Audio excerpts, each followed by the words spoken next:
I'm focused on this theory cause it keeps me from his fire. The Holy Ghost was with me, so my fear I leave behind. My sins were all diminished when he took that breath and died. And if you think I'ma give up on my God, the devil is a lie.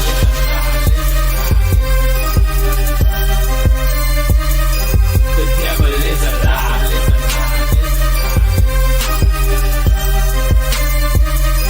The devil is a lie. Hello, hello. This is Christina Barton. You're watching Black Tea News.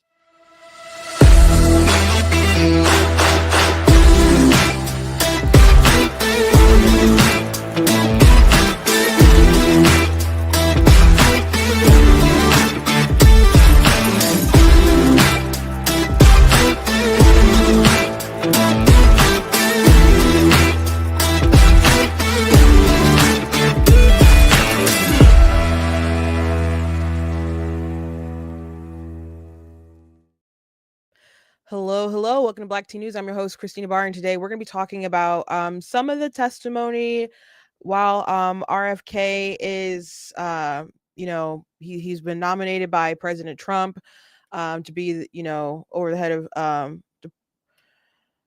HHS, and there's a lot of pushback from people who are on his side of the aisle, and he says it's because that he's serving at the pleasure of the president, Donald Trump. And a lot of people on his side were, pro for the things that he fought for before. Maybe some people thought he was a little wacky, but they supported him in his efforts. And when he decided to buck up against the system of the Democrats, that's when they decided to really come at him. And so this is one of the picks that I didn't love.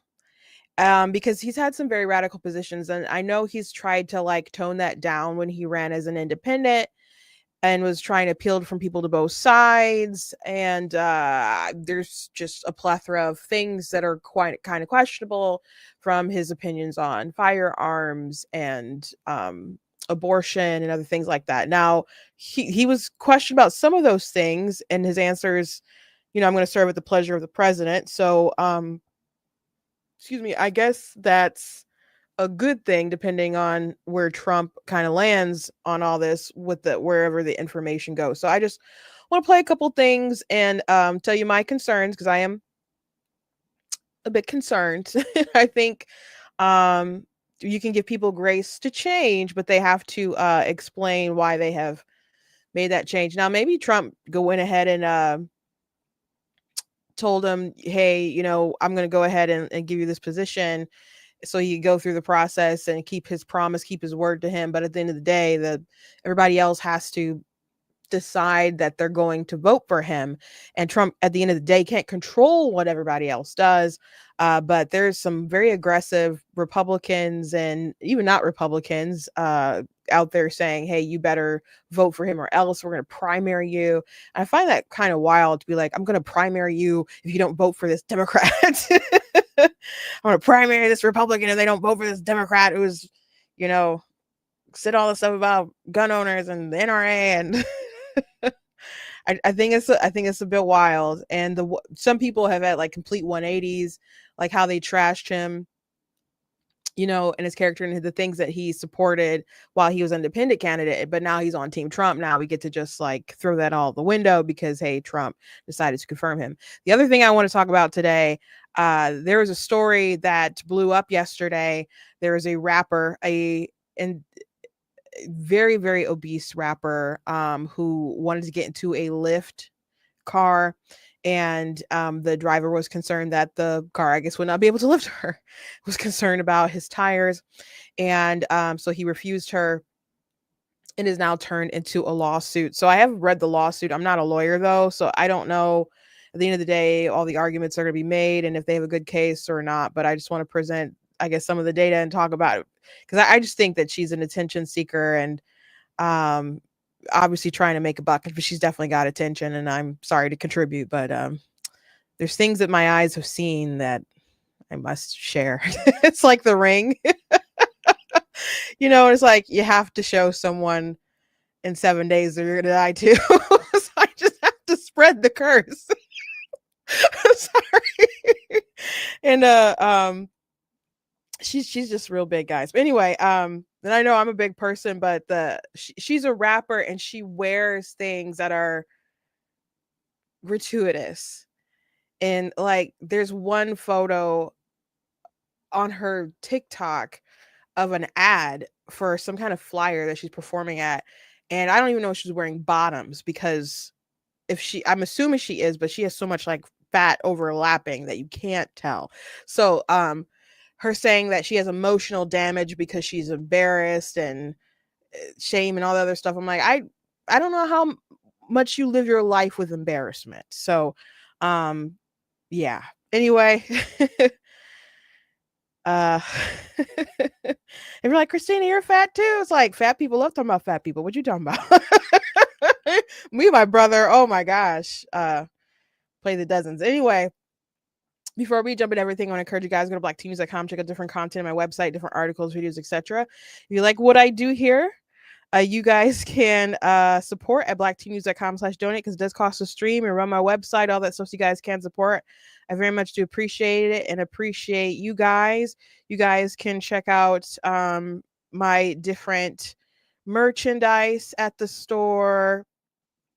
Like today, I was arguing with somebody. Well, not arguing, but someone left a comment on one of my YouTube videos um, yesterday, and I made a post about it, and I put a bunch of links to different articles addressing their pro-choice stances and stuff. And they're like, "Oh, my abortion is my business," and people say stuff like that, and that's why I have the "My Money, My Business" shirt. I mean, it can apply a lot of different things, obviously, but um, if there's taxpayer dollars going to purchasing fresh, never frozen fetal remains, I just, that's something that I think is a taxpayer's business, or when taxpayers are forced to pay for abortions, or when these companies, when these very liberal states try to force Christians to have to pay for abortions, like the businesses through their insurance and other things like that. It's obviously other people's business, but there's other reasons as to why I make the case that it's everybody's business. So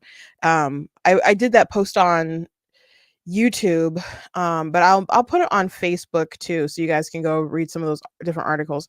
But I encourage you guys to check out, of course, other merch that I have and other books that I have. I have mostly nonfiction, but I'm sorry, mostly fiction books. And I see people reading the stuff on Kindle Select. I wish you know, as I'm like watching these numbers go up and people reading different stuff, I'm like, I wish I knew who you were. I wish you leave a review or something. But it's cool. My stuff is available on Kindle Select. I'm sorry, not Kindle Select, Kindle Unlimited. So if you have a subscription to that, all of my fiction books you can just read. If you have that subscription, you can just read through them. As long as you flip the page, I will be paid for that. So go ahead and read. But my nonfiction stuff, you do actually have to buy the Kindle, or you do have to buy the paperback, and those are available on Amazon. Thank you to all those of you in the chat. Hope today is a fun show, and thank you to those who will watch back later. I appreciate you guys and your commentary with one another. And my sister was someone. My sister was talking about how she want to participate in the show, but she got really busy because she was really interested in the topic of the Captain America situation yesterday. And I saw people watching it back later, and they appreciated the context. Because I didn't obviously like what Anthony Mackie said about like a Captain America represents a lot of things to him, and America isn't necessarily one of them. And so people are flipping out about it. Some people were talking about boycotting it or whatever. I don't know how invested people were in watching it anyway. A lot of people obviously still will, but there's a lot of people who don't like where it's going and want it to fail. But yeah, I obviously didn't like what he said, but I don't know, I'd like to give him a little more space and room to clarify, because I don't think he said it with like any kind of ill will toward America, and he was in another country, so I think it was him trying to relate different values that he sees in Sam Wilson and Steve Rogers that can transcend other countries.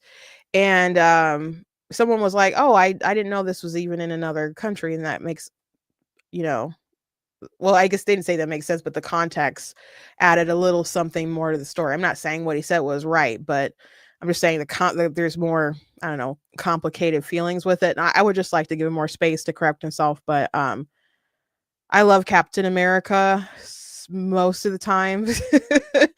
It just, I guess it depends on who's writing it. That's the thing with these comic books, because you can get like bad writers or just really woke writers, and they'll just do a trash story, or editors will push like really big changes to stories that will just derail lots of things.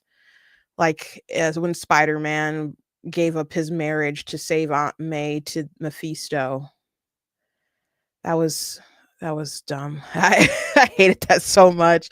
But I don't want to get off.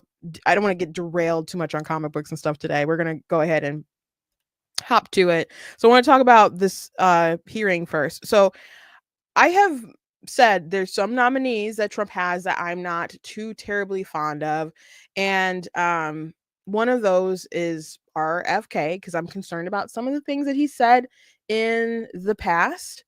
And it's not that people can't change, but I just feel concerned about some stuff. Now, when he ran as an independent, there are things that I don't know, weren't brought up a lot. He's kind of tried to seem more moderate, but he's had some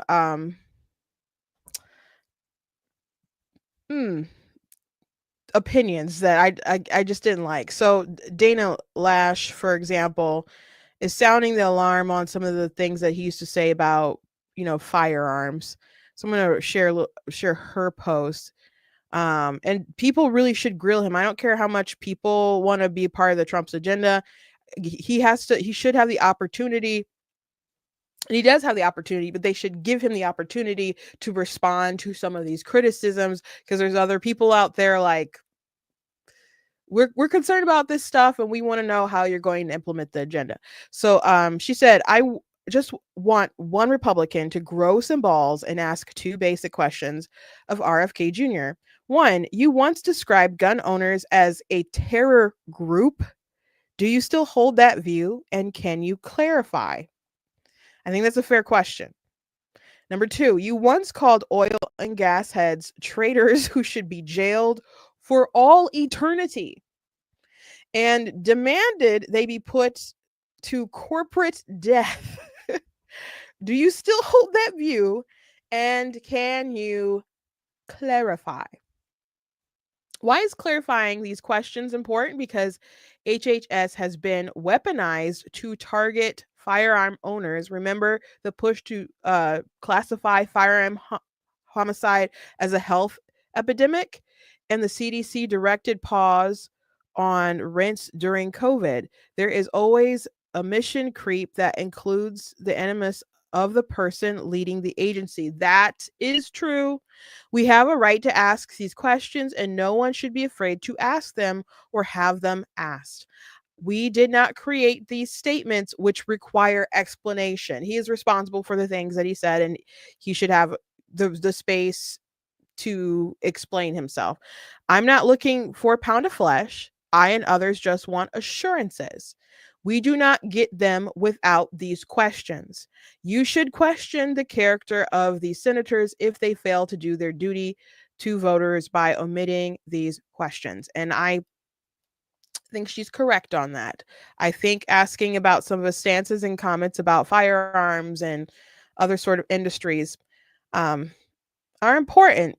So some pro-life people like Mike Pence has been really against RFK, and Lila Rose and other pro-life people have sounded the alarm, saying we really need someone who's going to be, the head to have some pro-life values and stuff, while he has been on the extreme on some of these issues. So some of that came out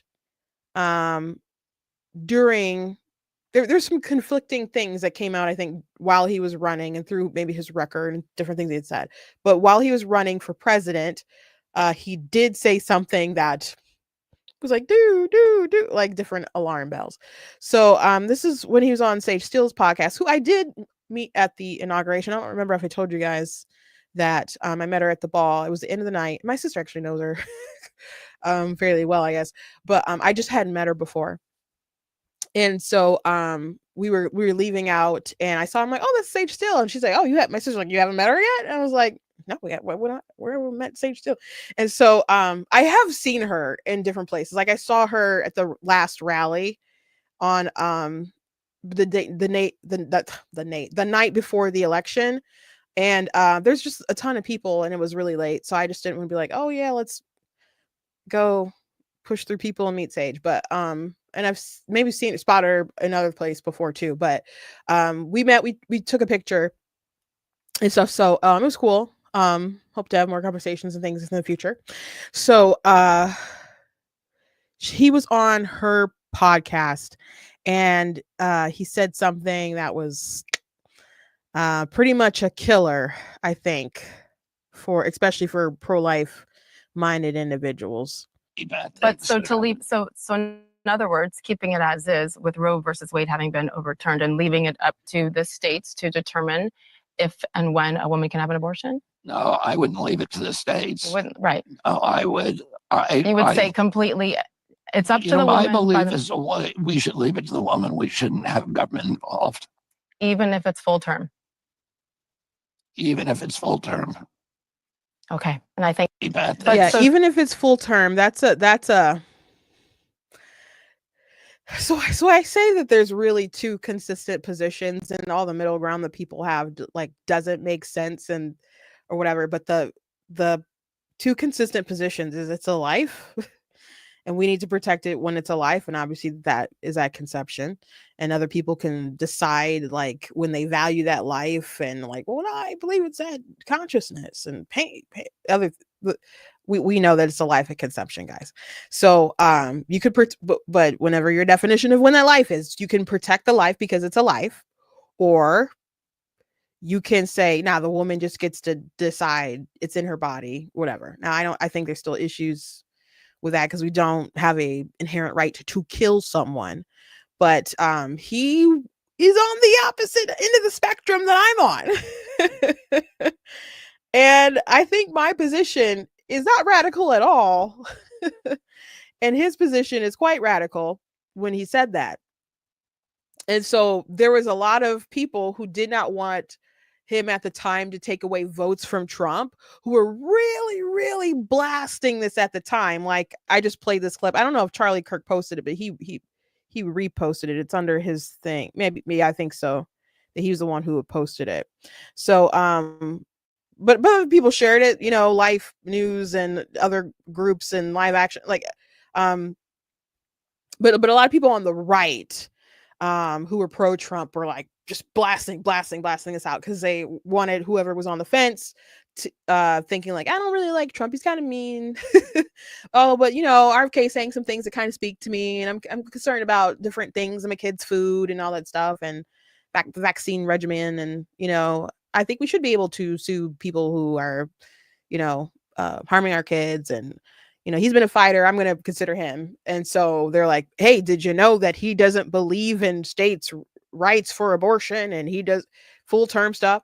So now there's like different stories from folks.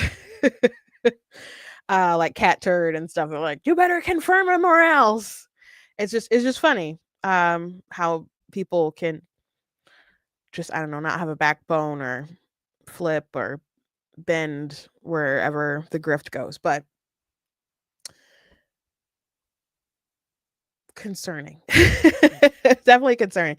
So my issue, I appreciate that he wants to help Americans, particularly children, and he cares about what we're putting in our food and the different impacts it can have and the environmental impacts. He's a big environmental kind of, not at least he was in the past. And so, but I can appreciate the fact that he wants to keep people safe and alive and healthy, etc. But that here's my issue there, that there's this big disconnect between what you just heard him say versus the things that he's advocating for.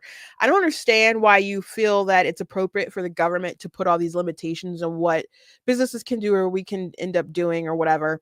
But you don't see the benefit of the government putting limitations on women literally being able to kill their children. Like I care about the kids, you know, and we have to do things about the chemicals and the food and all this. I can so appreciate that. I really, really do. But if you're willing to use the government to impose all these restrictions and regulations or whatever for the benefit of America's children, I don't understand why we can't be like, oh, you know what? Those abortion drugs kill people. We shouldn't be using those if we're concerned about children. You're saying it's a woman's right to choose and you don't want to impede upon that, even full term. So this is about viability or whatever, full term. That's what he said. You don't have to kill the baby. You could just remove them. And it's like full term. And you could say, oh, well, women wouldn't do that. They, maybe not full term, but pretty late, they still have abortions.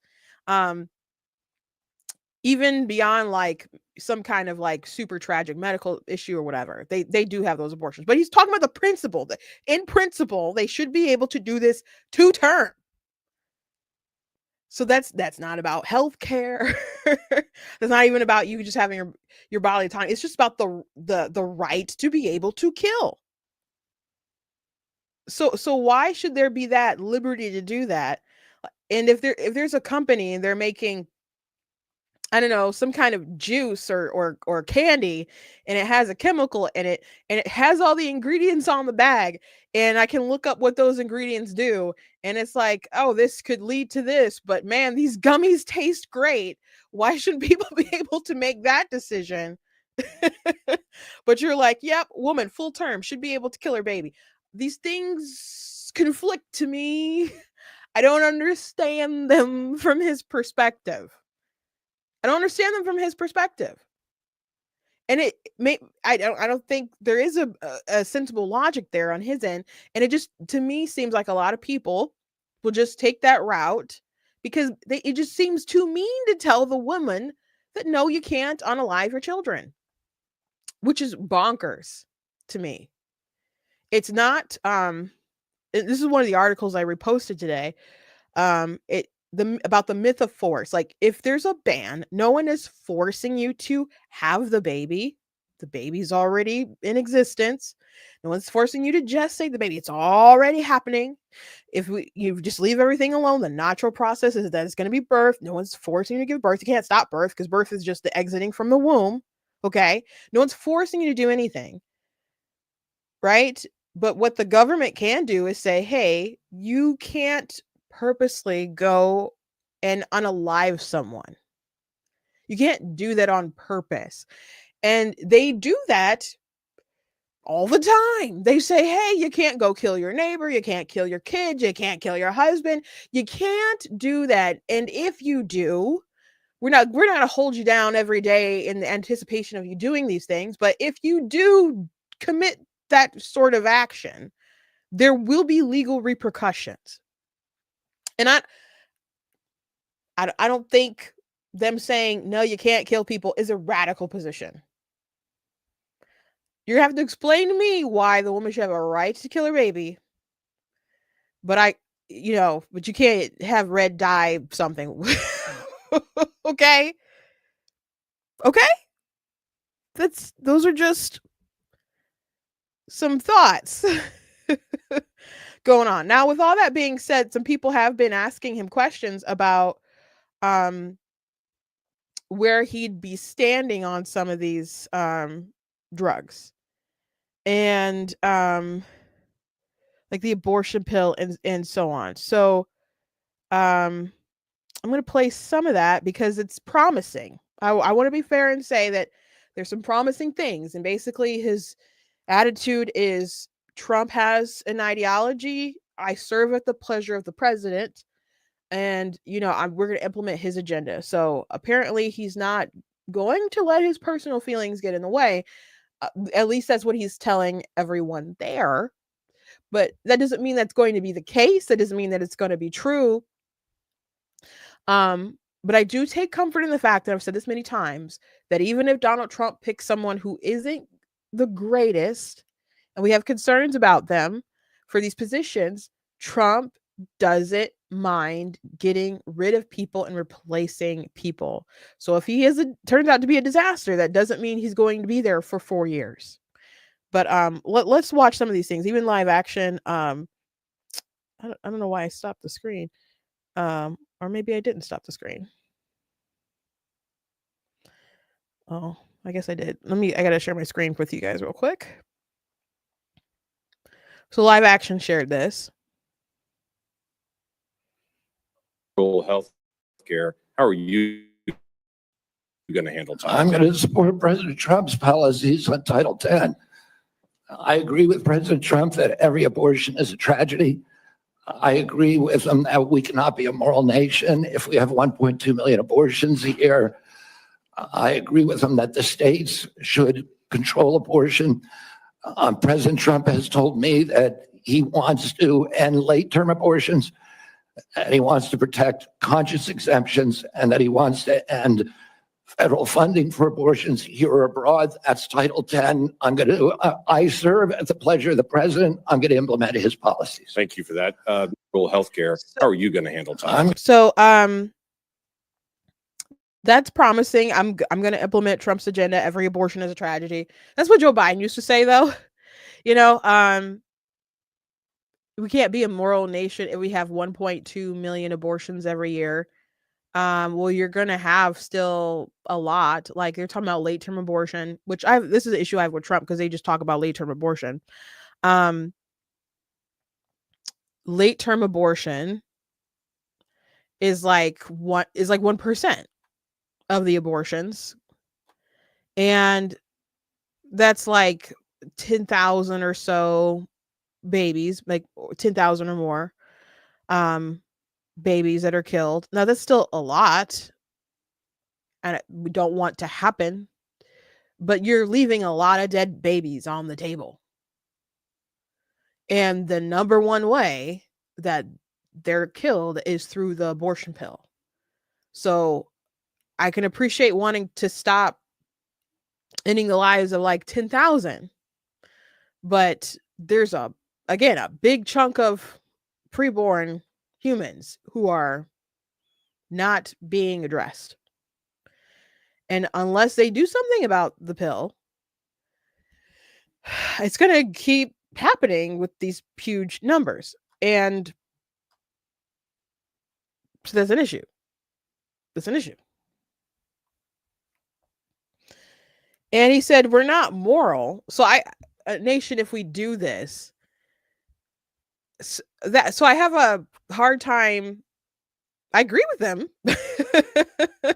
I agree with them.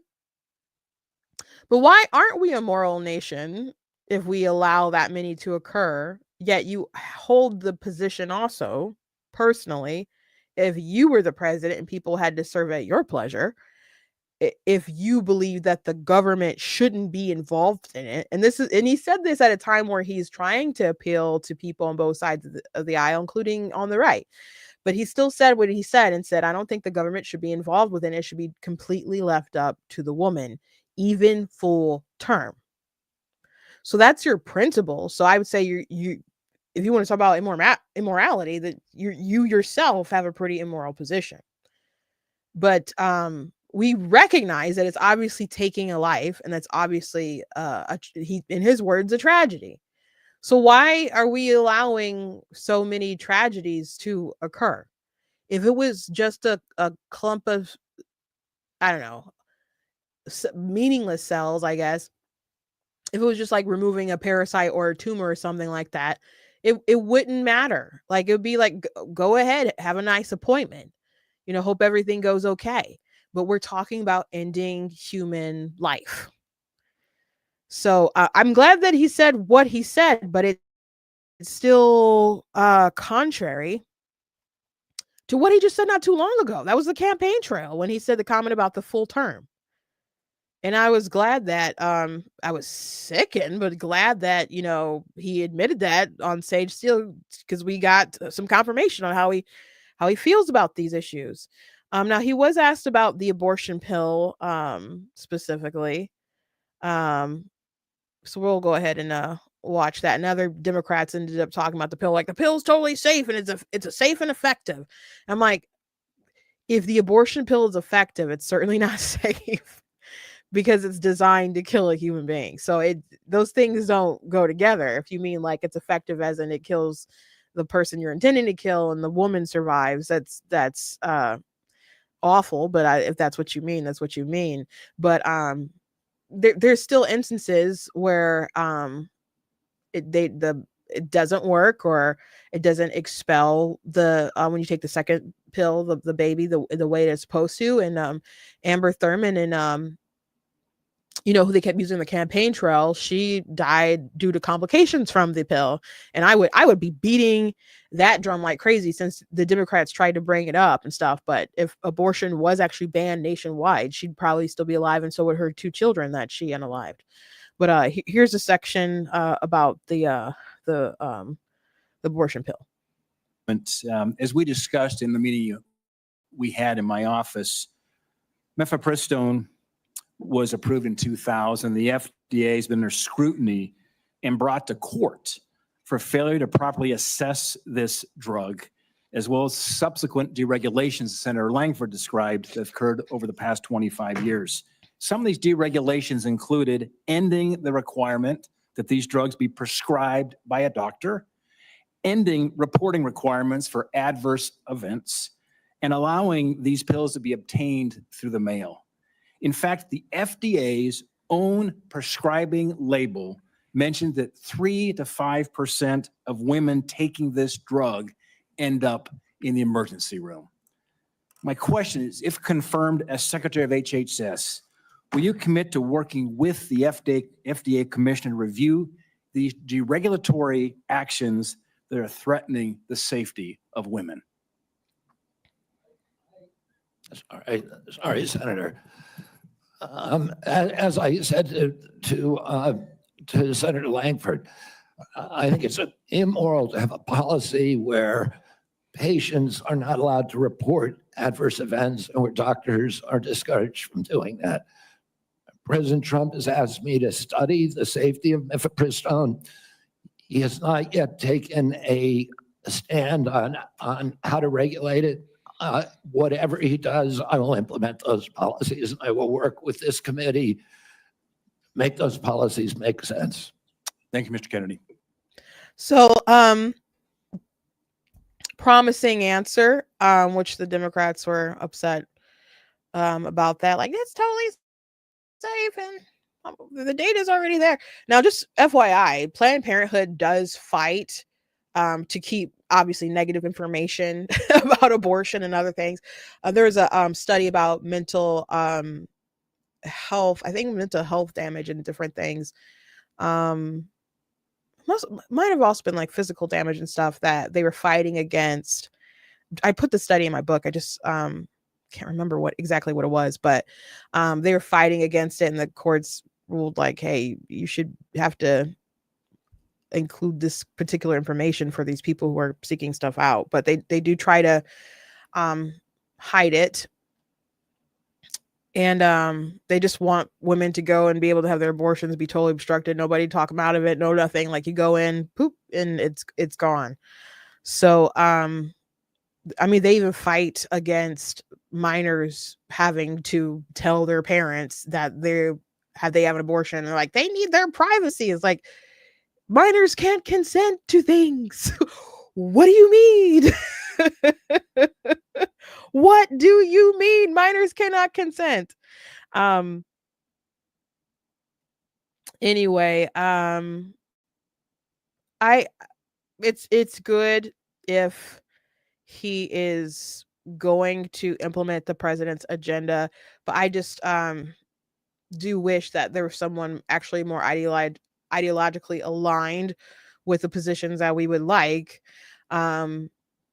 because he does have extreme positions. So I hope that he can, whatever the studies bear out, that they can look at it honestly. But the issue is that, again, if it is effective, it's certainly not safe, right? And so when they say when they're questioning whether it's safe or not, they're talking about, to the woman. But it's obviously not safe for the baby. So Cat Turd had some responses back in the day about RFK Jr. After RFK Jr. admitted to supporting full-term abortions today, in my opinion, anyone who still supports him is pure evil. There's no gray area here for me. Again, if you still support him or even retweet him after he admitted this, I honestly believe you're pure evil. So this was the energy that, people were, on the right, grifters, influence, whatever, was pushing during the, presidential election when he was still a threat to Trump. So now it's anyone not voting for RFK Jr. assume they're bought by Big Pharma. Anyone who opposes him now, just assume that they're a puppet of Big Pharma. So that's very interesting. Very interesting. There's a clip of him talking about how Democrats are just opposing him because he's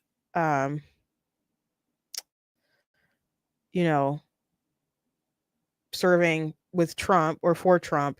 And that's true.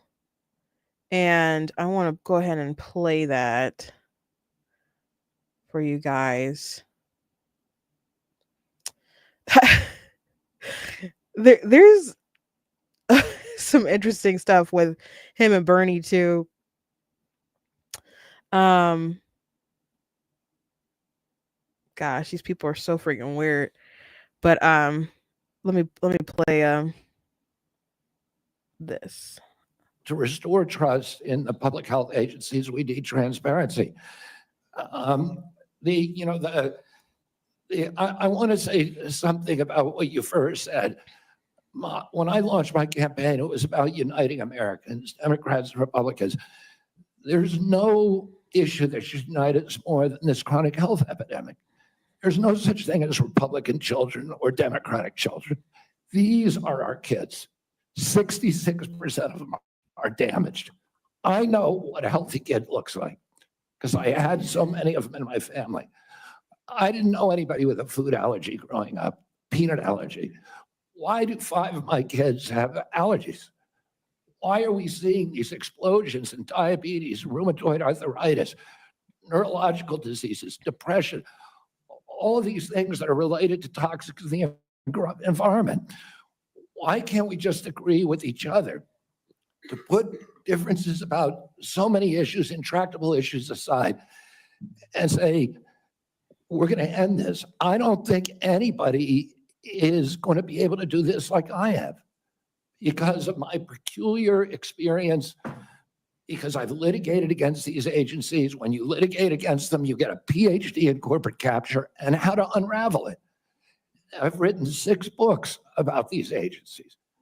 I know a lot about them and I know how to fix it. And there's nobody who will fix it the way that I do because I'm not scared of vested interest. I don't care. I'm not here because I want a position or a job. I have a very good life and a happy family. This is something I don't need. I want to do this because we're going to fix it. And the other thing is we are attracting now a caliber of people to HHS like never before in history. And they're entrepreneurs, they're disruptors, they're innovators of immense talent that are walking away, many of them from growing concerns. They're not coming there for position. They're coming there because they want to save our country. And they're from across the political spectrum.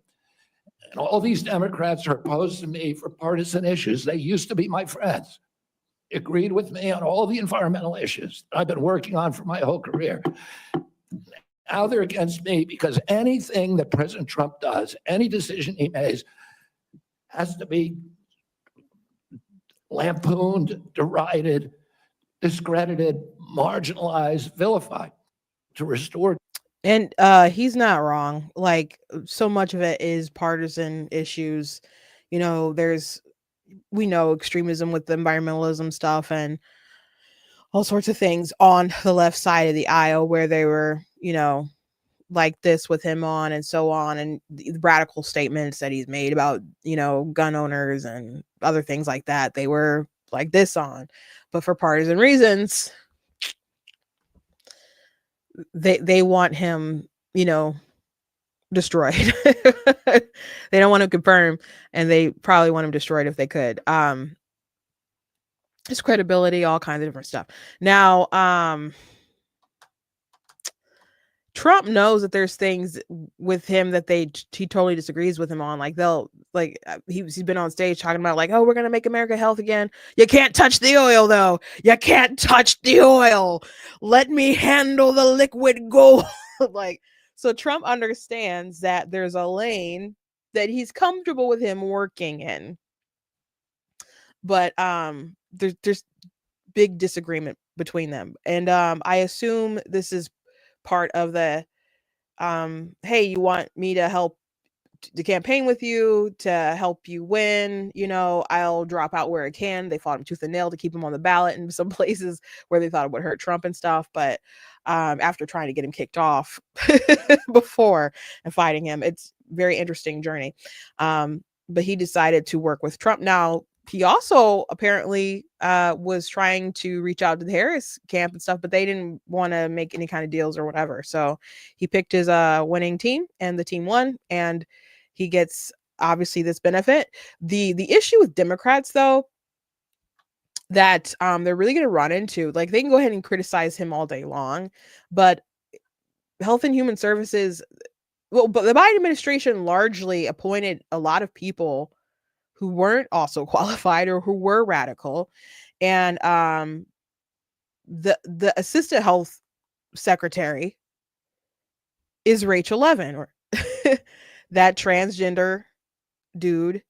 Babylon Bee got, dinged for, well, they got blocked out of their Twitter, locked out of their Twitter for saying that he won Man of the Year. And their stuff has been restored once Elon bought Twitter and stuff.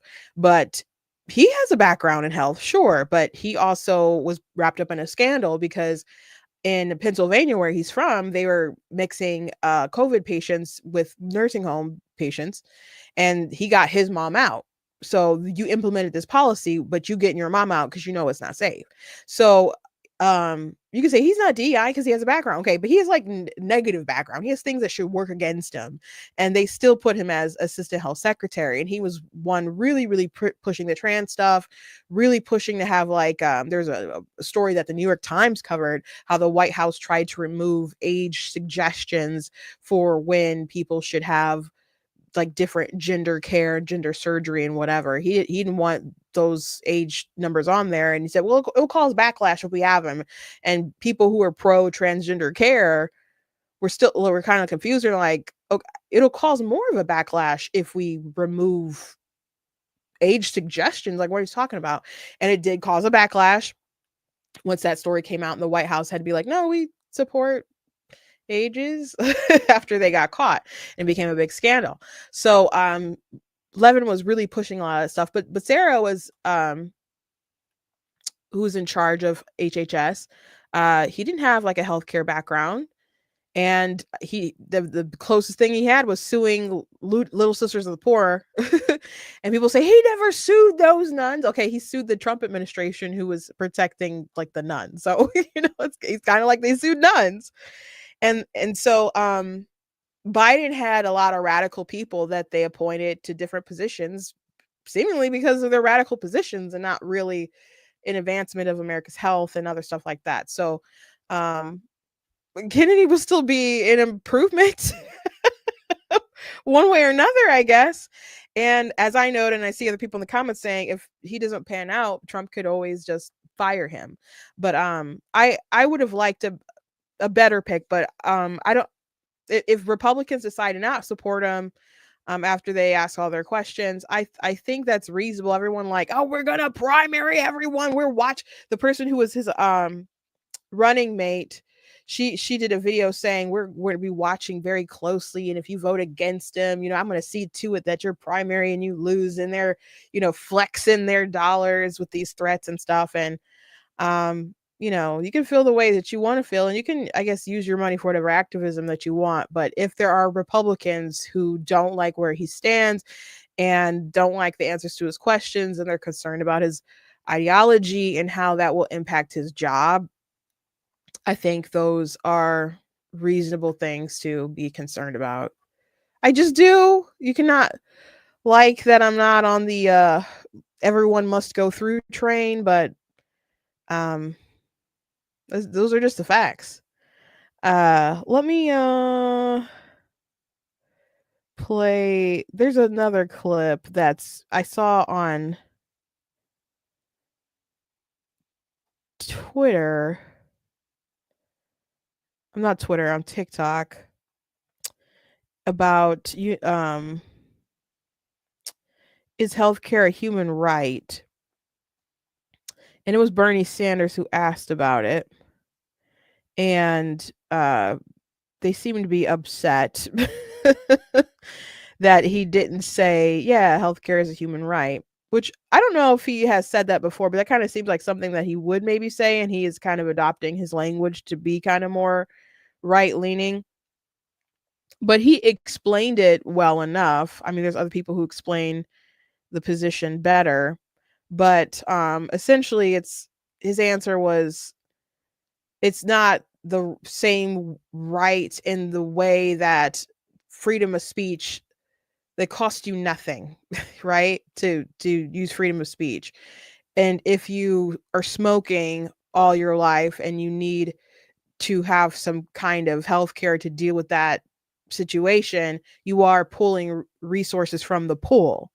So it's not the same thing as something like freedom of speech.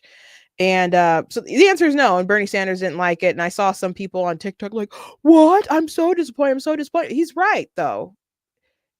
I know like other countries will say healthcare is a right. And then there's people in the comments like, my country has healthcare. My country has healthcare. Yeah. And your country probably has high taxes, or you don't, basically subsidize the whole world, military like protection, um there's a lot of people who would like in the United States of America to have the super rich tax more so they can cover more social welfare and stuff, but the other countries, who will have like universal stuff necessarily don't have the disproportionate sort of system, and everybody gets taxed more stuff. So I don't think everybody wants to pay more taxes to be able to have healthcare. They just want to punish the super wealthy or whatever. And just because you have free medical care or whatever doesn't mean quote unquote free, because the people do pay for it. Doesn't mean that you're getting the best quality care. Doesn't mean that you're getting fast treatment and care. And it's funny to me when people from Canada are like, oh, our healthcare system's great. And then I read about stories where doctors recommend that people be euthanized because of costs in the hospital. I'm like, I thought y'all was covering this stuff. And now y'all asking people if they want to die because they can't, afford to stay in the hospital, or they, can't get a lift in their house for their stairs. So it's just really remarkable. And I don't want to emulate Canada and some of these other nations. I want our healthcare system to be better. Don't get me wrong. But I think a lot of the things that are proposed are just not great solutions. And I said all that stuff and then I found the clip. I said all that stuff and then I found the clip in my searching. Here we go. Senator, I can't give you a yes or no answer to that question. Healthcare a human right? Is healthcare a human right? In the way that free speech is a human right, Yeah. I would say it's different, because if with free speech doesn't cost anybody anything. Why do you guys see? He's like, it's different, and Bernie it was like a jump scare. Of course, it's different than free speech. Of course, it's different than free speech. In healthcare, if you smoke cigarettes for 20 years and you get cancer, you are now taking from the pool. Well, And so are you guaranteed the same right? Or is there also a duty? I'm sorry. I'd love to talk for an hour with you. We got a few minutes left here. All right. Every other country on earth says healthcare, whether you're poor or rich, young or old, is a human right. I'm not hearing you say that. All right. You've talked about the drug companies. So maybe I love how he said we don't have any more time, but he just fit in that extra little bit there, still on the same subject, so he could lecture him like, "Oh, the countries say this." Okay, that doesn't mean that they're right. Like if it's free, like who has the duty to provide you the care? Because it's who has, or even if it is a right, that doesn't mean that um that means it must be provided to you. Like the Second Amendment is a right. I have the right to keep and bear arms, but that doesn't mean that the government starts giving out guns to people, right? So just because it is a right doesn't necessarily mean that you have it. If I was going to define healthcare as a right, I would define it more kind of like, I guess, in the idea of like right to try, like you have the right to do things to preserve your health and life, and to explore maybe options like that, with like, I don't want to say no obstruction, but maybe limited obstruction, to the max degree, maybe something along those lines. Like you have the freedom to take measures to preserve your life as far as healthcare, but which I cannot see people going along with that, because there's people like it to be so regulated. So pharmaceuticals and all those other folks, they don't like more organic's not the right word, but other kind of forms of medicine that people don't like. So the thinking that it's a right, healthcare is a right, therefore it needs to be provided to you, therefore people have to pay for it, therefore there has to be availability for you to be cared for. We're still talking about people's labor, people's products, and I don't see how you just have the right to all those things. Right? You just kind of don't. So no, it's not the same thing as a free speech. No. And it is funny to me that people are like, do you believe that healthcare is a human right? Do you believe that? And you're berating people, but when it comes to like life, the right to life, it's like, nah, screw that. You just defeated. Screw them kids. Like you have the right to kill. So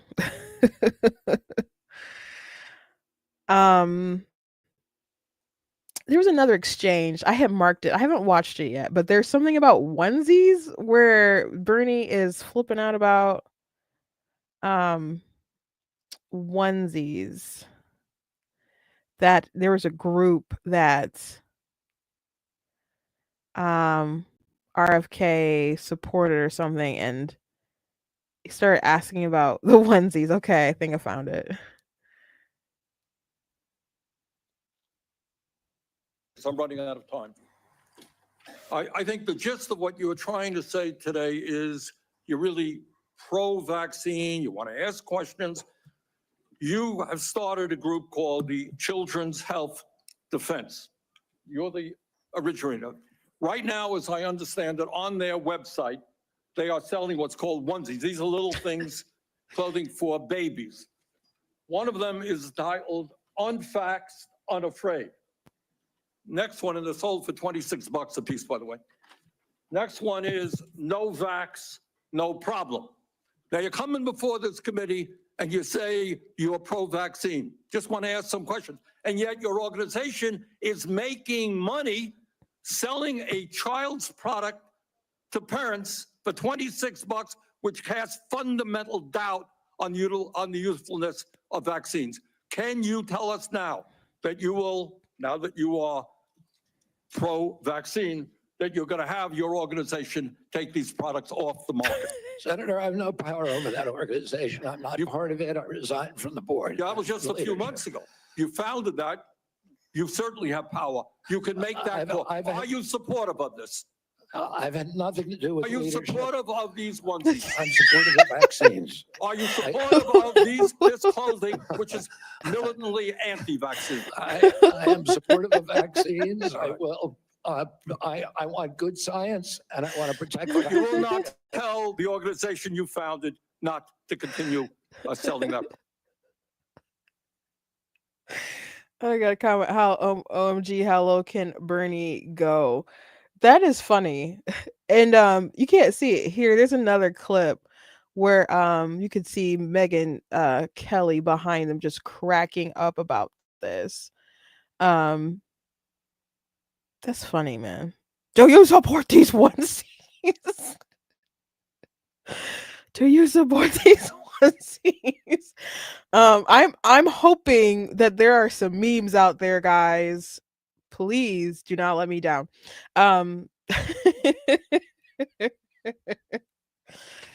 That's funny. There's a lot of people who have questions about like the regimen schedule of how many the children get or which ones are useful, and like, there's some that people don't really dispute, and there's other ones that you can obviously question.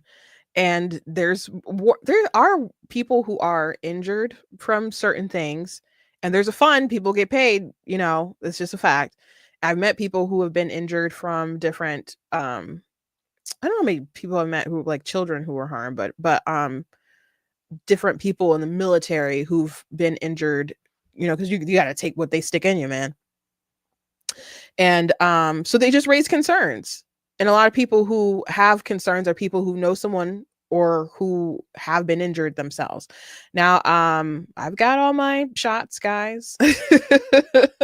I'm sure there are more shots now for kids than when I got them. I never got the COVID stuff though.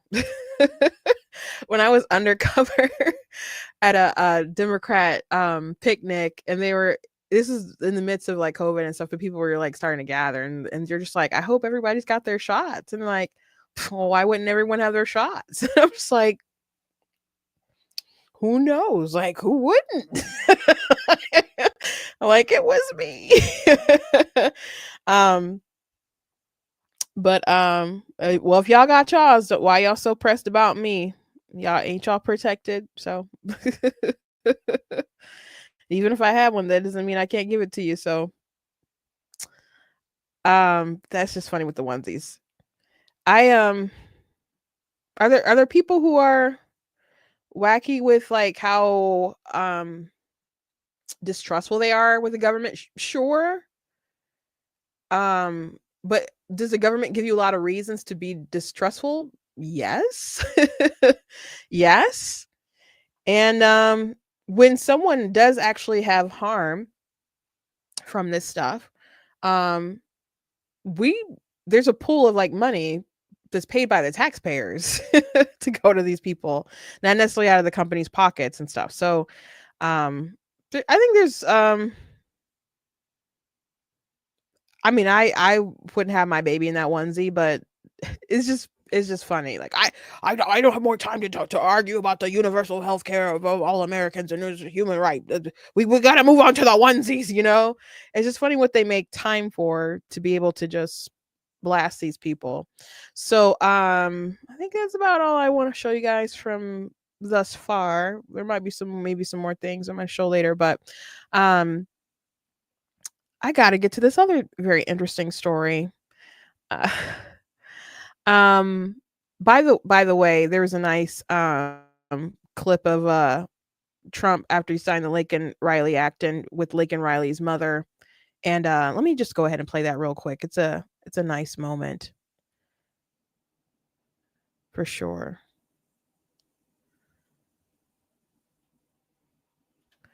It also made me think of this TikTok. This big creator was like harping on people for talking about Lincoln Riley and all this stuff and how we're using folks. And so very interesting that the parents are like, oh, you never forgot about us, Trump. Thank you very much.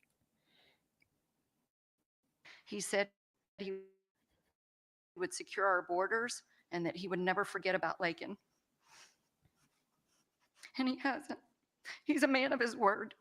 We trust that he will fight for the American people. Most importantly, I want to thank our Lord and Savior, Jesus Christ, because without his sacrifices, Lincoln's story would have ended on that horrific day that she was taken from us. But because of him, we can continue living knowing that we will see Lincoln again. There's no amount of change that will ever bring back our precious Lincoln. Our hope moving forward is that her life saves lives. We're so thankful that her passion for helping others and her legacy for doing good in the name of Jesus Christ will carry on. Thank you.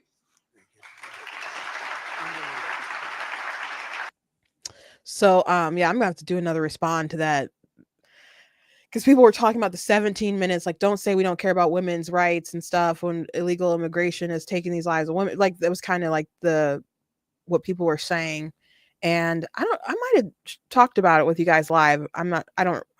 Maybe I did, but this guy, his name is Good Trouble, and he's like, you guys don't care about women, and like, why don't you care about all these other women who are killed by non-illegal immigrants, and you only want to pick on this situation, and it's for politics, and their family doesn't want you talking about it, and there's so many women who died from abortion and not being able to get abortion access. And I could name them, but I'm not going to do that, because I'm not going to use them like you use these people. And it seems like these people very much wanted and it appreciated the law that got passed in Lincoln's name. So there's that. Also, I mean, I did a response video before, and I said the reason why people talk about this particular issue versus like other murders, which people do talk about other murders, but this person shouldn't have been in the country. The brutality of it, the fact that it happened while she was jogging, she was in a space that she thought was safe, doing recreational kind of things that people do all the time. You know, I go walking, my sister goes on trails and other stuff like that, and to know that that's not safe. And women were talking about needing to carry weapons and mace and not running with their headphones on just so they're safer. And so it freaked out women, it freaked out fathers and brothers and, you know, all kinds of folks. And then it's a policy failure. Like, if someone is murdered, you know, crime of passion or something like that, maybe there's nothing that the police could have did in advance or the government could have did in advance. But when you have a situation where you can point to, okay, if this border was closed, then maybe this person wouldn't have come, and if they didn't fly him out here, maybe he wouldn't be here. So there's just you know, different things that you can point to where the government failed that led to this. So it's important to discuss policy. But the big thing that he said, that I just thought was so grotesque, this Good Trouble, was that he said, you guys are monsters, because if this person had successfully, you know, raped her and she had lived and impregnated her, you'd want her to carry that monster's baby.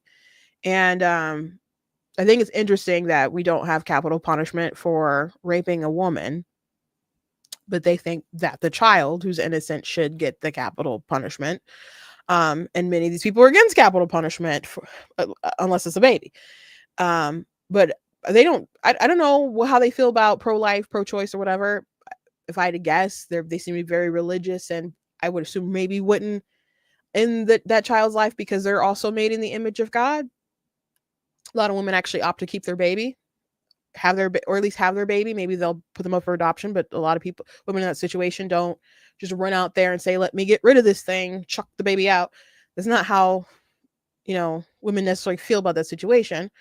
But to, I don't know, impose that hypothetical, knowing that she fought so hard to not be sexually assaulted, this was really, really gross for like shock and awe. And his points are still dumb.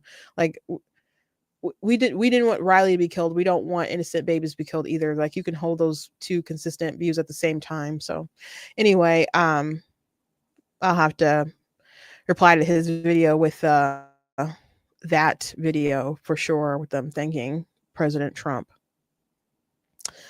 Man, I wish I had time to talk about this Florida thing.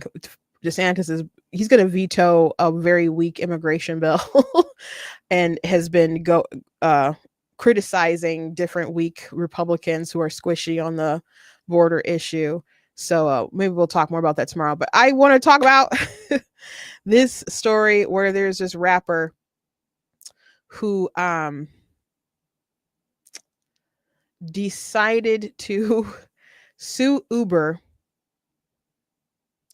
for I'm sorry, not Uber, it was Lyft, because she was too big to get in the car, according to the driver.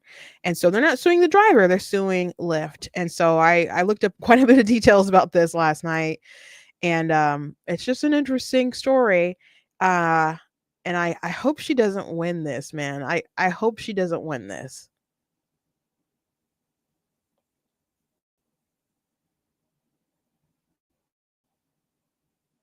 Tonight on the Edge, a Detroit rapper is going viral for something other than her music. Fans know her as Dank DeMoss, and they're fuming after a Lyft driver allegedly denied her a ride because of her size. And Fox News' Jessica Dupnick is live in Detroit with a story. And my goodness, tell us how this all unfolded here, Jessica. Well, it all unfolded on video. Deja Banlane whipped out her phone when this all happened. Now, the Lyft driver, he was kind enough and apologetic, but refused her a ride and said that she would not fit and that her weight couldn't be handled by his tires. Now she's filing a lawsuit. Have you been in cars that size before? Yes, I have. I've been in cars smarter than that, you know. Deja Blanding tells us she was just trying to get to a Detroit Lions watch party this month when her Lyft. I just want to point out that is I don't know how big she is because she looks like she's short. So when people are really short, it's kind of hard to tell how big they are, like their approximate weight. But she's waddling. You know, she's a big gal. Rolled up. As I'm walking, I see him like making faces or whatever. I'm like, oh man. She already knew. I can fit in this car. But believe me, you can. Yes, I can. Believe me.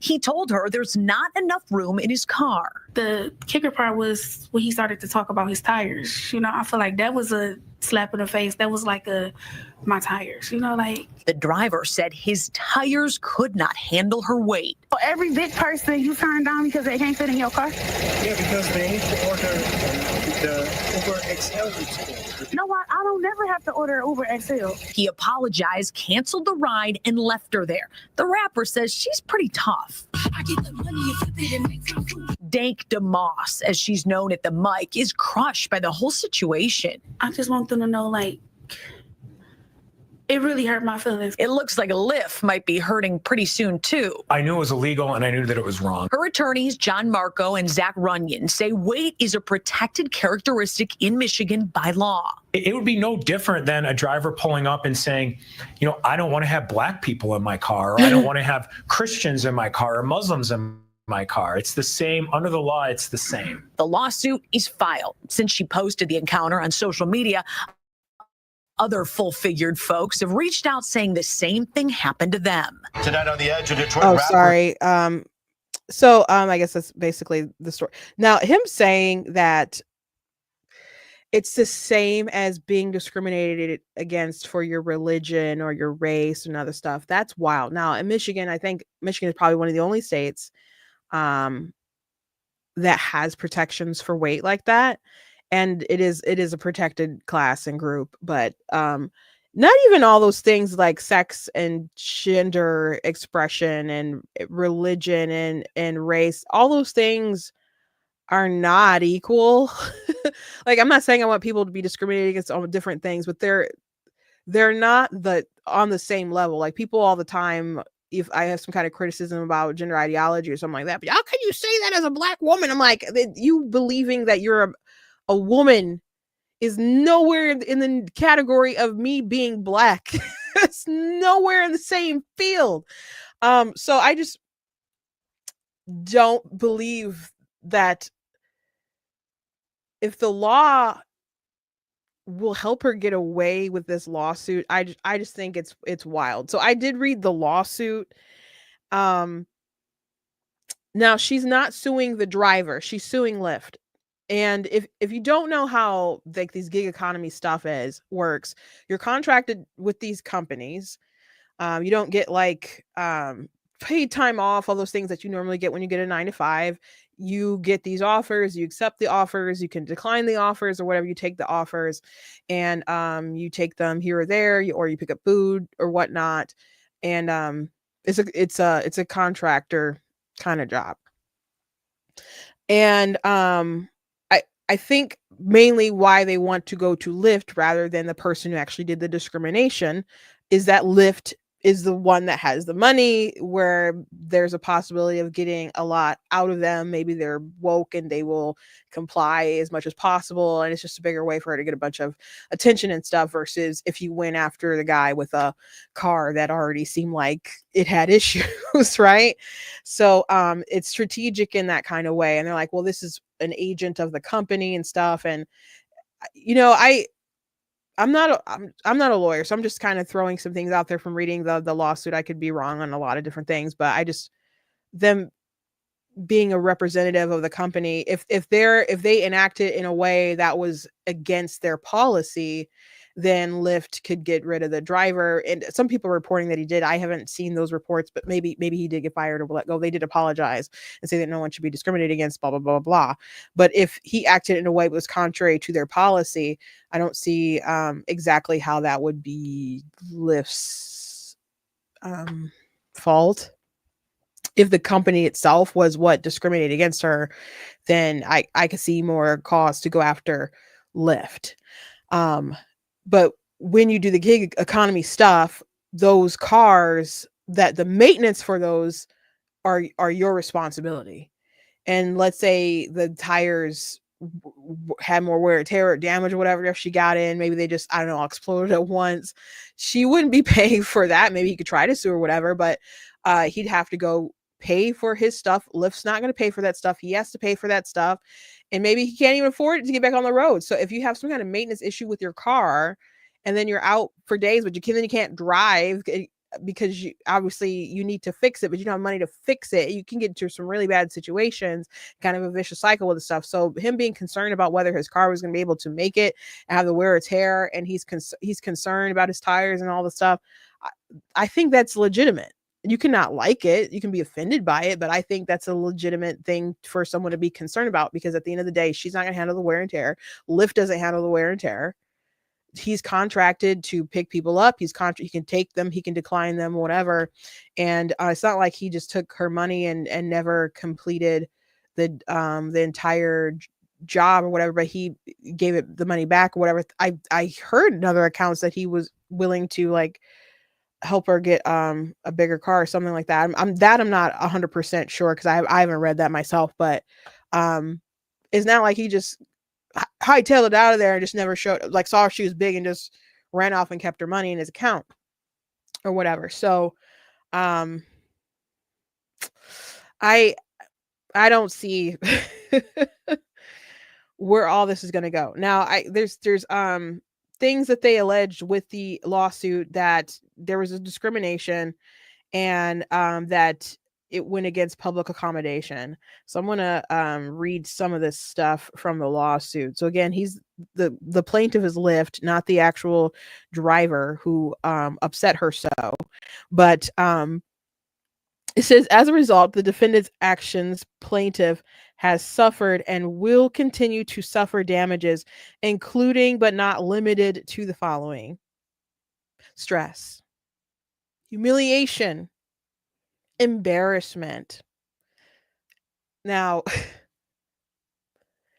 as far as humiliation and embarrassment, you could have not gone public with this story, because I saw quite a few people doing TikToks about it saying, man, I thought it was really messed up and I was on her side until I looked her up. And then they saw how big she was. And then they saw the car, the little engine that could. And I guess at this time it couldn't. And they're like, I don't know. It seemed kind of legitimate that he might have had an issue with his car if she got in there, because she is so big. So your feelings might have been a little hurt, or maybe a lot hurt, or whatever. But that doesn't mean that you're not responsible for bringing all this other scrutiny on yourself by going public and making a big story and spectacle out of this stuff. Now, I've been to her page. I'm having a little hard time finding it, but I've been to her page and I've seen some of her stuff, and it kind of seems like she's a little shameless. I'm not saying she can't have her feelings hurt, but I think she just needs to make some different lifestyle choices. And I'm not just talking about her weight. I'm talking about how she displays herself. And I'll have to find it so I can ruin your eyes too. Outrage, mental anguish, fear, and mortification. Emotional damage was another one. Economic damages, non-economic damages. I feel like we're just really trying to make a list here. Attorney fees and costs, and other damages to be discovered through the course of litigation. I don't know what else they're going to find out through the litigation. It seems like open and shut kind of the situation, what happened. It's not like premeditated or something. The different laws that they were drawing on is the Elliott Larson Civil Rights Act in Michigan. And it does, protect people from discrimination when it comes to employment and public accommodation and things like that. And so the count one was a violation of Michigan's Elliott Larson Civil Rights Act of public accommodation.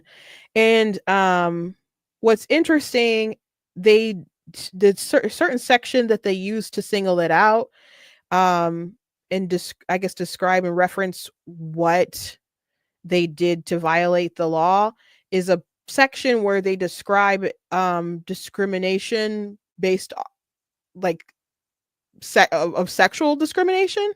So it's discrimination because of sex includes sexual harassment. Sexual harassment means unwelcome sexual advances. This isn't like a section that has different definitions and stuff, and they have definitions on race and gender expression and all kinds of different stuff. So discrimination because of sex includes sexual harassment. Sexual harassment means unwelcome sexual advances, requests for sexual favors, and other verbal or physical conduct or communication of sexual nature under the following conditions. One, submission to the conduct or communication is made a term or condition either explicitly or implicitly to obtain employment, public accommodations, or public services, education, or housing. Two, submission to or rejection of the conduct of communication by an individual is used as a factor in decisions affecting the individual's employment, public accommodations, or public services, education, or housing.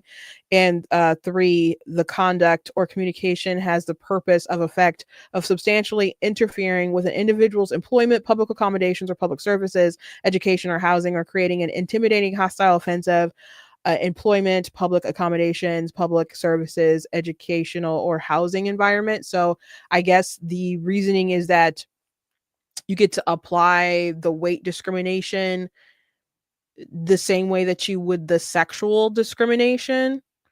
I'm assuming. And that I just don't like all these things being applied the same if that's the case. Because there are instances where your weight is going to play a factor in how things are done and how you might be hired for a job, your job performance or whatever, they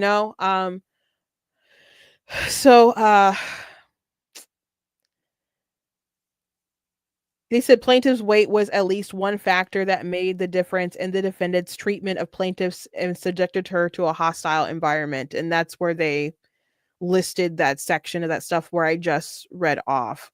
So, interesting there. But in the second count where they talked about the Elliott Larson civil rights public accommodation, that they violated that. Now, the big question, even there's people who don't like what he did, but are saying that's still his car. Like, she didn't have the right to be in his car.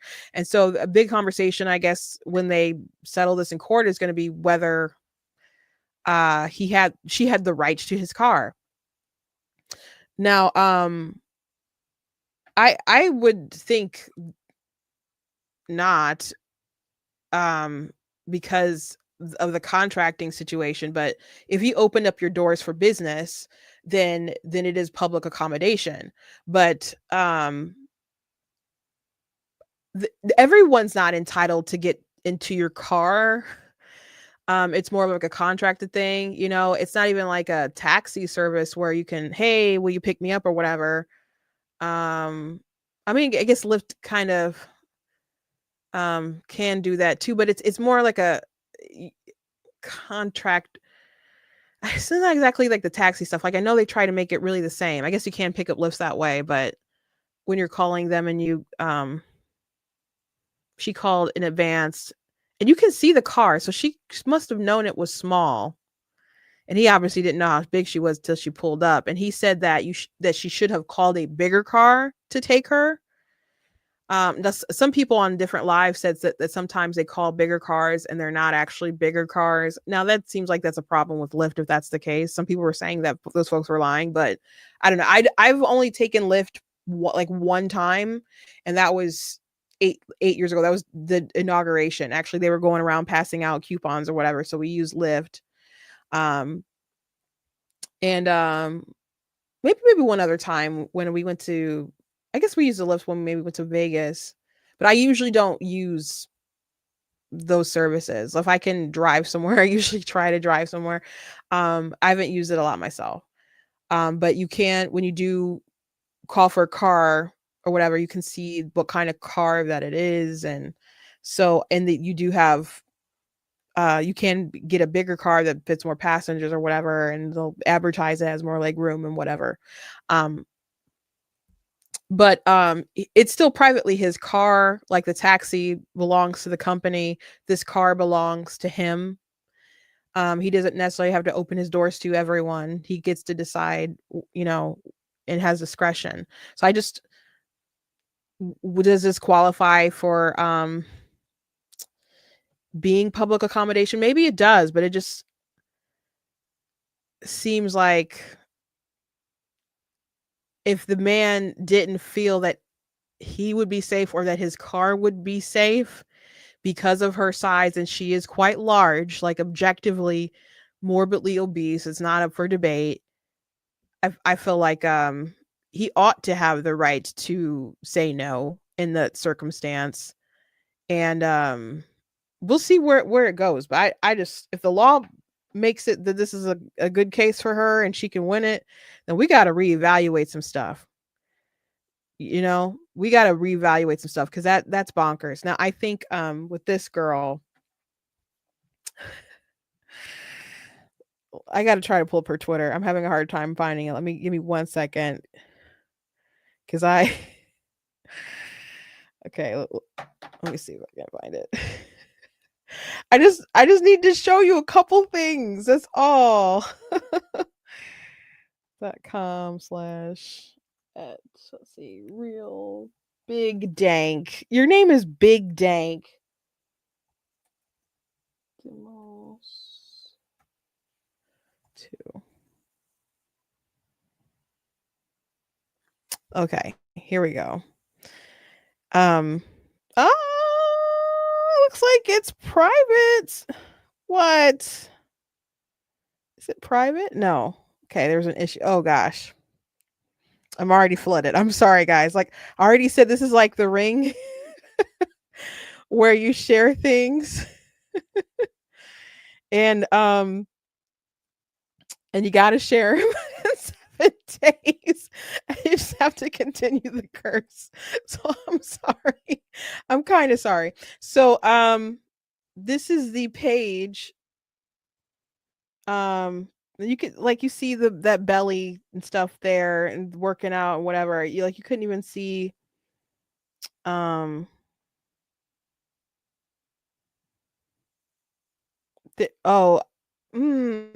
must have took down, there was a flyer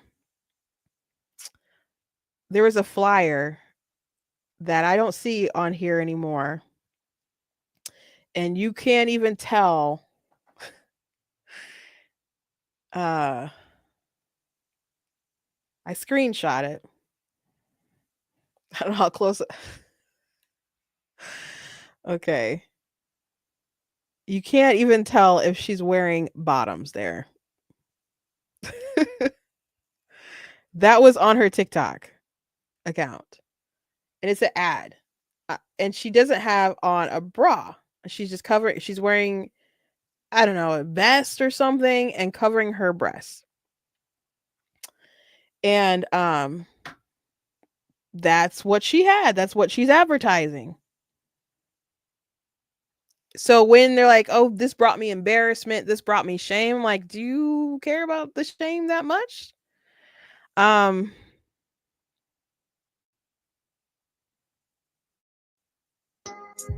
You busy? Come put that dick on me real quick. Yeah, sorry.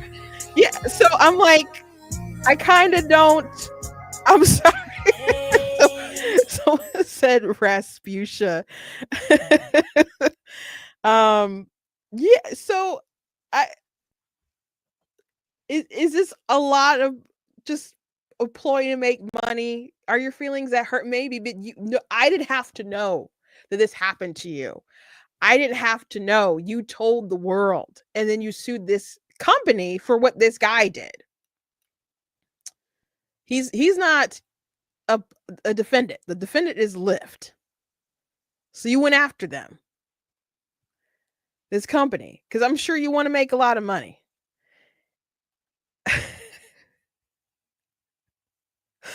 Kit Kat said, definitely need to bring back shame.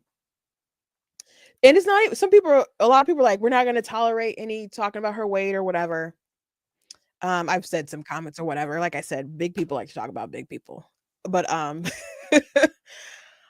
but how she carries herself and the things that she wears and all that stuff, it's not appropriate. I wouldn't say those kind of motion stuff are appropriate for smaller women either. But when you are that big, there's going to be extra scrutiny. Maybe you don't think there ought to be, but come on, it's just not aesthetically pleasing. It's still on my page, just jiggling. So here's the deal. Just because you are obese doesn't mean that there's just consequences to it, guys. There's just consequences to it in the real world. There just are. You're not going to be able to do all the same things and be treated exactly the same. People can try to do that, but when you don't fit, when you're so much larger than kind of normal standards of society, it's just hard to always be able to accommodate you. You're gonna get into situations where you're gonna be denied some things, or you're gonna maybe have to pay for the extra seat on the plane, or go out there and buy a seatbelt extender. You might not be able to get in someone's car. Okay, that just might be a reality of your situation. Or maybe you're not gonna be able to ride on a horse. There was one person who was upset, a story a couple of years ago, and they were upset because they wouldn't let them ride on a horse or whatever. And she was a big girl. And they're like, we're concerned about the safety of the horse. It's just a reality of life. There's going to be certain stores you go in and you can't fit their clothes. I've been shopping at, searching for clothes my whole life, you just have to. You can find your niche in your market or whatever. I love a good big girl plus store, but life is not always going to be the same because you are so outside of the mold. But here's the thing, just because you are, very large doesn't mean that the whole world has to revolve around you, that we all have to be subjected to the gravity of your emotions just because you're so large. Like, you are not that planetary, just because you're big. So this is a wild story to me, and I really hope this lawsuit just fails. I hope it just fails. But our crazy laws in Michigan, I don't know. I don't know, guys. I mean, there have been cases where public accommodation, like you can have your doors open, but you don't necessarily have to service different stuff but those are like free speech situations. I think maybe that with 303 Creative. I don't know if that was also Expression 303. I guess maybe I don't have the time to look that up, but those are like different cases that people made. So it wouldn't necessarily apply to situations like this, but I just don't feel like he had a private right to his car, especially if he was concerned about his car. When she can't be held accountable for his car, when Lyft's not accountable for the car. And this dispute is, I don't want him to be sued, don't get me wrong, but I feel like this dispute is really between her and him. But, Lyft is a bigger fish that can have the bigger payout. Anyway, Bailey said you can't zip line or ride amusement park rides over a certain size and under a certain size. That is also true. That is also true.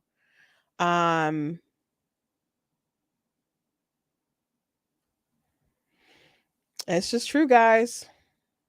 The whole world, you make decisions. Maybe RFK could have saved you earlier in life.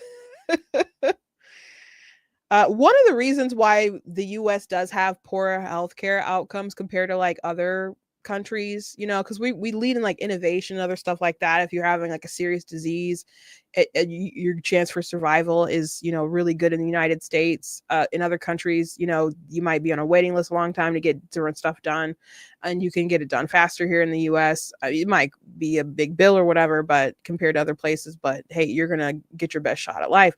But our outcomes are really offset by our liberties and our freedoms that we enjoy. But, you know, it leads to a lot of really, really, really big people, right? So, you know, when people would talk about like COVID and the comorbidities and people who were, you know, passing away and stuff, a lot of the people, you know, who were dying from COVID were elderly people.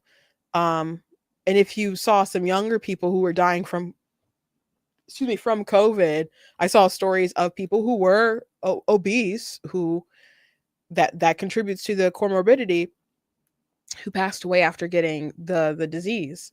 And you know, I'm saying this stuff and I'm obviously a hefty gal, and you know, that was something I had to factor and think about. I'm like, I have the comorbidity. I have the comorbidity, and I decided to like go ahead and just risk it and not, you know, risk it with the jab anyway, especially different things I was learning about it. And I'm still alive and still jab free, but you know, just I'd encourage her to get her life in order, not just for her size or whatever, but her profession. I find it grotesque. Anyway, thank you guys for joining me. Make women modest again.